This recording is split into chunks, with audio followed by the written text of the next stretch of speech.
Assalamualaikum warahmatullahi wabarakatuh. Kami dari kelompok 1 akan mempresentasikan tentang zona palearktik. Perkenalkan, nama saya Tio Nugraha. Saya akan menjelaskan mengenai zona palearktik. Zona palearktik merupakan salah satu dari 8 alam geografi yang ada di permukaan bumi. Pertama kali diidentifikasi yaitu pada abad ke-19 dan digunakan sebagai dasar klarifikasi geografi. Palearktik merupakan salah satu yang terbesar dari 8 alam. Fauna khas kawasan ini didominasi oleh fauna herbivora seperti panda, kijang, moles, kambing, sapi, magpie, beruang kutub, dan juga bison ada di daerah tersebut.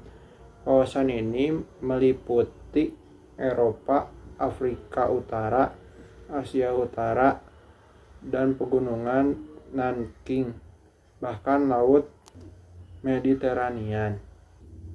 Jenis fauna palearktik. Hewan persebaran terbatas.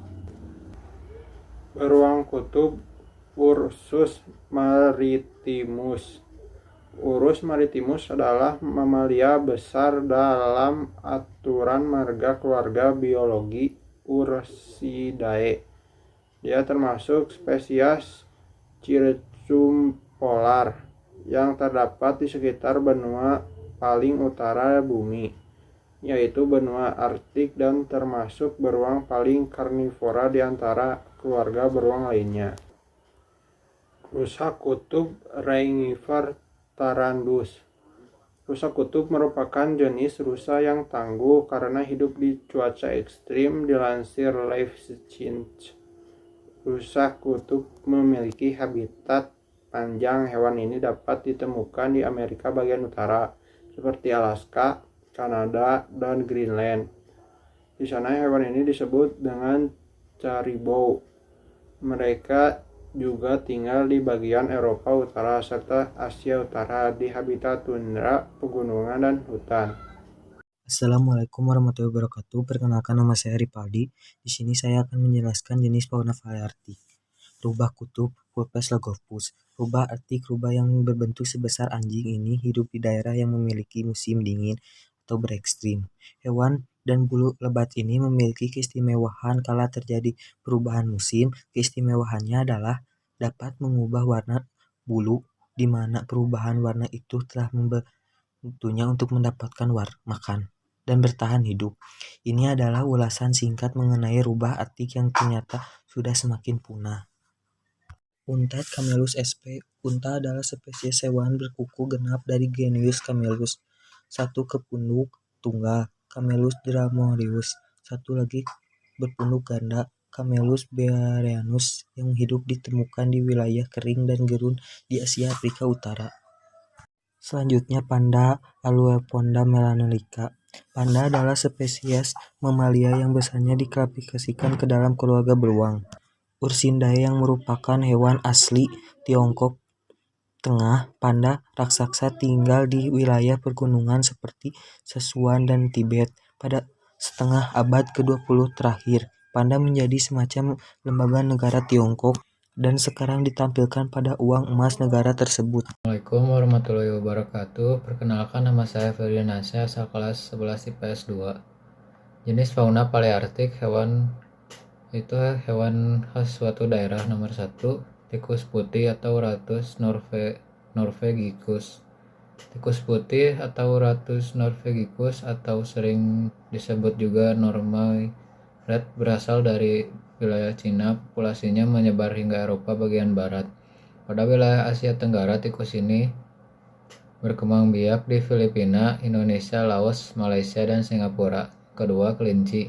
Kelinci adalah hewan mamalia dari famili Leporidae yang ditemukan di banyak bagian bumi. Kelinci berkembang biak dengan cara beranak yang disebut vivipar.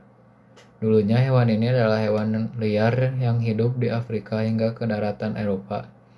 Pada perkembangannya tahun 1912, kelinci diklasifikasikan dalam ordo Lagomorpha. Ordo ini dibedakan menjadi dua famili, yakni Octonidae dan Leporidae. Faktor yang mempengaruhi persebaran flora dan fauna.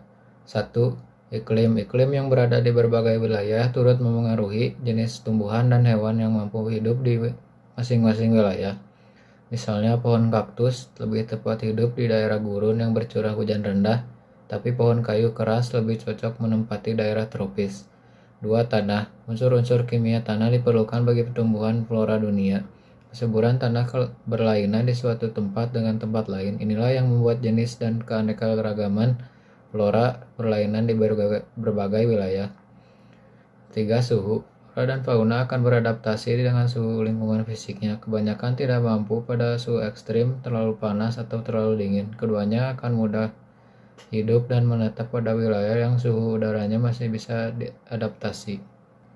Yang keempat, kelembapan udara dan curah hujan. Kelembapan udara berkaitan dengan banyaknya uap air dalam udara. Bagi tumbuhan, air turut membantu distribusi zat hara. Sementara untuk manusia dan hewan, air juga faktor penting dalam menunjang kehidupan.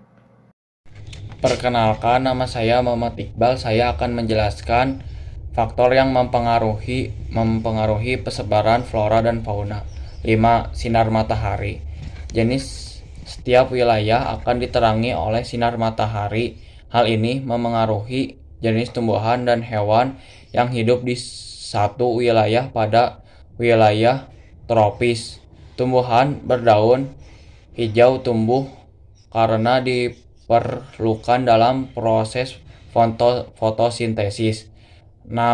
Angin. Salah satu kegunaan angin yaitu pembentuk karbon dioksida lalu pemindah uap air di kelembapan dari suatu yang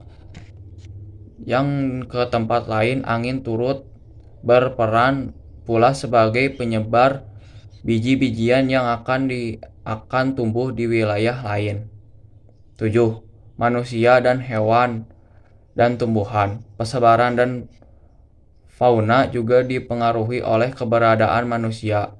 Misalnya, manusia berpengaruh pada kehidupan fauna suatu wilayah dan konservasi, penangkaran, atau malah melakukan perburuan. Sementara itu, manusia juga dapat memindahkan bibit tanaman dari suatu wilayah ke wilayah lain yang mungkin bibit tersebut dapat beradaptasi, dapat hidup di tempat baru. Sekian dari kelompok kami, mohon maaf bila ada kesalahan. Wassalamualaikum warahmatullahi wabarakatuh.